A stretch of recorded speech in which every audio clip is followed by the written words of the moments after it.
بسم اللہ الرحمن الرحیم۔ حضرت عبد الرحمن عامری اپنے قوم کے چند بزرگوں سے نقل کرتے ہیں کہ ہم لوگ بازار اوتاس میں ٹھہرے ہوئے تھے۔ وہاں ہمارے پاس حضور صلی اللہ علیہ وسلم تشریف لائے اور آپ نے فرمایا تم کون سے قبیلے کے لوگ ہو؟ ہم نے کہا بنو عامر بن صعصہ کے۔ آپ نے فرمایا بنو عامر کے کون سے خاندان کے ہو؟ ہم نے کہا بنو کعب بن ربی کے۔ آپ نے فرمایا تمہارا دبدبہ اور رعب کیسا ہے؟ ہم نے کہا کسی کی مجال نہیں ہے کہ کوئی ہمارے علاقے میں اگر کسی چیز کو ہاتھ لگا سکے یا ہماری آنکھ پر ہاتھ تاپ سکے، یعنی ہم بڑے بہادر ہیں، ہمارا کوئی مقابلہ نہیں کر سکتا۔ حضور صلی اللہ علیہ وسلم نے ان سے فرمایا میں اللہ کا رسول ہوں، تو اگر میں تمہارے پاس آ جاؤں تو تم لوگ میری حفاظت کرو گے تاکہ میں اپنے رب کا پیغام پہنچا سکوں، اور میں تم میں سے کسی کو کسی بات پر مجبور نہیں کرتا ہوں۔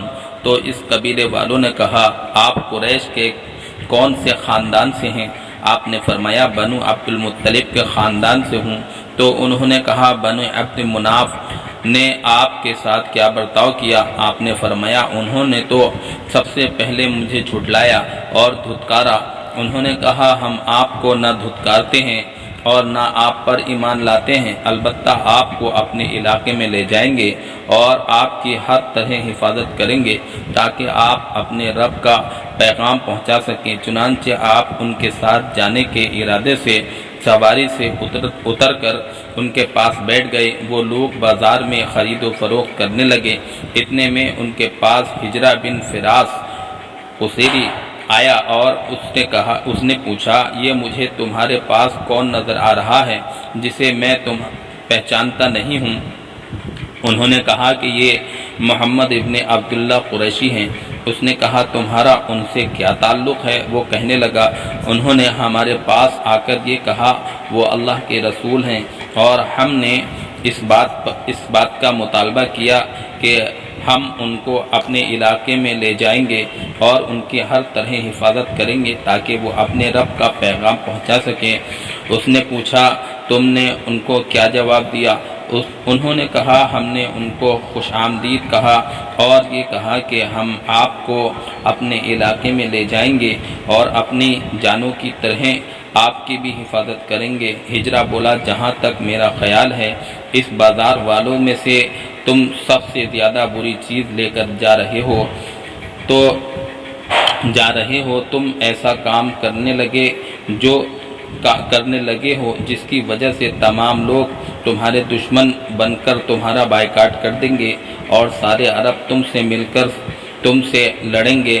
اس کی قوم اس کو اچھی طرح جانتی ہے، اگر ان لوگوں کو ان میں کوئی بھلائی نظر آتی تو ان کا ساتھ دینے میں اپنی بڑی سعادت سمجھتے۔ یہ اپنی قوم کا ایک کم عقل آدمی ہے، نعوذ باللہ، اور اس کی قوم نے دھتکار دیا ہے اور جھٹلا دیا ہے، اور تم اسے ٹھکانہ دینا چاہتے ہو اور اس کی مدد کرنا چاہتے ہو، تم نے بالکل غلط فیصلہ کیا ہے۔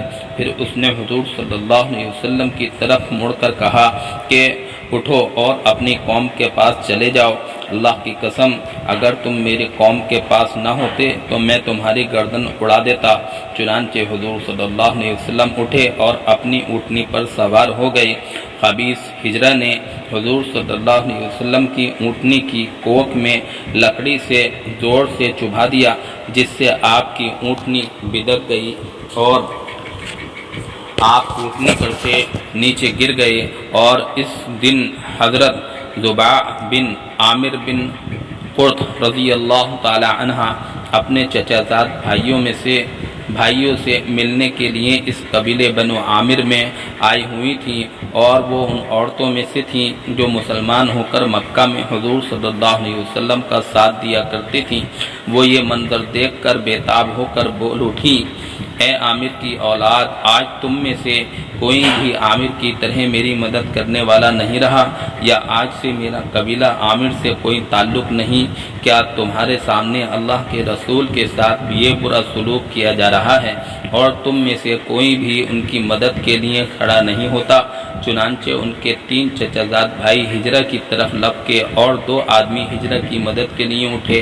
ان تینوں بھائیوں میں سے ہر ایک نے ایک کو پکڑ کر زمین پر گرا لیا اور ان کے سینوں پر بیٹھ کر ان کے چہروں پر خوب تھپڑ مارے۔ اس پر حضور صلی اللہ علیہ وسلم نے فرمایا، اے اللہ ان تینوں بھائیوں پر برکت نازل فرما اور ان تینوں پر لعنت کر۔ راوی کہتے ہیں کہ حضور صلی اللہ علیہ وسلم کی مدد کرنے والے تینوں بھائی مسلمان ہوئے اور انہوں نے شہادت کا مرتبہ پایا، اور باقی تینوں ذلت کی موت مرے۔ اور جن 2 آدمیوں نے ہجرہ بن فراس کی مدد کی، ان میں سے ایک کا نام حزن بن عبداللہ اور دوسرے کا نام معاویہ بن عبادہ ہے، اور جن 3 بھائیوں نے حضور صلی اللہ علیہ وسلم کی وہ قطریب بن سہیل اور غطفان بن سہیل اور عروہ بن عبداللہ ہیں۔ اللہم لک الحمد و لک الشکر۔ حیات الصحابہ جلد نمبر 1 صفحہ نمبر 119 اور 20۔